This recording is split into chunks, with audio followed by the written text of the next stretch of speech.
അവൾ ദേഷ്യപ്പെട്ട് പോയി. നീ പെട്ടെന്ന് തന്നെ പൊട്ടത്തരം കാണിച്ചല്ലേ.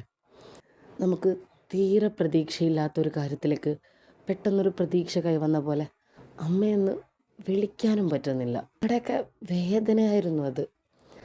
ഒരുപാട് വഴിപാട് ഞാൻ കഴിച്ചിട്ടുണ്ട്. എല്ലാം ശരിയാവും, കാലതാമസം എന്നൊക്കെ ആശ്വാസവാക്കുകൾ പലരുടെയും നാവിൽ നിന്ന് കിട്ടിയതല്ലാതെ തന്നെ ഞങ്ങളെല്ലാവരും കാത്തിരിക്കുന്നൊരു ദിവസം കൂടിയാണത്.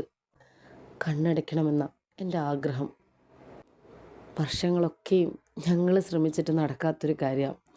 ചെയ്യുന്ന ഏറ്റവും വലിയ പുണ്യപ്രവൃത്തിയായിരിക്കും അത്. ഇവിടെയുള്ളവർക്ക് തന്നെക്കുറിച്ച് ഓർക്കാൻ നല്ലൊരു ഓർമ്മയായി അത് അവശേഷിക്കും.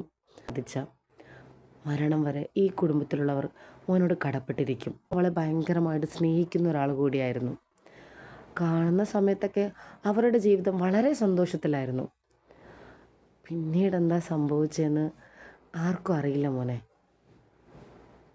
യാതൊരു പ്രശ്നവും അവർക്കിടയിൽ നിങ്ങൾ കണ്ടിട്ടില്ല? ഒരു പ്രശ്നവും അവർ തമ്മിലുണ്ടായിട്ട് ഞങ്ങൾക്കറിയില്ല. അത്രയും സന്തോഷത്തോടെ ജീവിച്ചിട്ട് ആരെങ്കിലും പിരിയുമോ? ഡിവോഴ്സിന് കൊടുത്തപ്പോൾ അവൻ വന്ന് കാല് പിടിച്ചോളെ വീട്ടിൽ വന്നിട്ട്, അവളില്ലാതെ എനിക്ക് ജീവിക്കാൻ പറ്റില്ല, അങ്ങനെ ഒരുപാട് അവൻ കരഞ്ഞു. ഒരു പാവം പയ്യനായിരുന്നു, മോനെപ്പോലെ തന്നെയായിരുന്നു. അവളെന്ന് വെച്ചാൽ ജീവനായിരുന്നു. അല്ലാതെ സ്നേഹിക്കുമായിരുന്നു അവളെ. എന്താണ് മീനുവിൻ്റെ ജീവിതത്തിൽ സംഭവിച്ചത്? ഫോണെടുത്ത് നോക്കിയപ്പോൾ ജയ്യൊന്ന് നെട്ടി.